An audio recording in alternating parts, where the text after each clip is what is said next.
औज़ुबिल्लाहिमिनश्शैतानिर्रजीम बिस्मिल्लाहिर्रहमानिर्रहीम। आज एक वजीफ़ा लेकर हम आप खिदमत में हाजिर हुए। ये वजीफ़ा ऐसा है कि जो शख्स आपके काबू में ना आ रहा हो, यानी कि आपकी वो बात ना मान रहा हो, चाहे वो शौहर है, चाहे आप उससे मोहब्बत करते हैं, चाहे वो आपका दोस्त है या भाई है, माँ बाप है, अगर वो आपसे बात नहीं कर रहा, आपके काबू में नहीं आ रहा, आपकी बात नहीं मान रहा, तो उसको कदमों में लाने के लिए, उसको कंट्रोल करने के लिए मैं आज वजीफ़ा बता रहा हूँ। ये आप वजीफ़ा करें। अगर दोस्त है तो आपके पास आएगा, अगर आपका भाई नाराज़ है तो आपके पास आएगा, अगर औलाद का मसला है तो औलाद आपके पास आएगी, अगर शौहर का मसला है तो शौहर आपके पास आएगा, अगर आप किसी से मोहब्बत करते हैं तो वो भी आपके पास आएगा।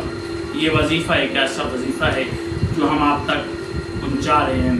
ये वजीफ़ा करेंगे इंशाअल्लाह अल्लाह आपको कामयाबी अता फरमाएगा।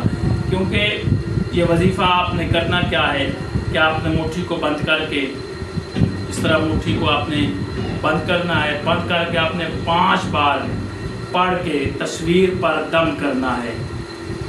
5 बार आपने इस अल्फाज को पढ़ के तस्वीर पर दम करना है और फिर आपने या रकीबो ये आपने पढ़ना है। मुट्ठी बंद होगी, आप पढ़ेंगे या रकीबो या रकीबो या रकीबो या रकीबो, फिर फूंक मार देंगे और इंशाअल्लाह वो जो बंदा होगा जिससे आप मोहब्बत करते हैं, या भाई है, बहन है, बीवी है, शौहर है, जो भी है, उससे अगर आप अपने कदमों में लाना चाहते हैं, अगर आप उससे अपनी बात मनवाना चाहते हैं, जैसा आप चाहोगे वैसा ही होगा। ये अमल करें, इंशाअल्लाह अल्लाह आपको कामयाबी देगा। अल्लाह।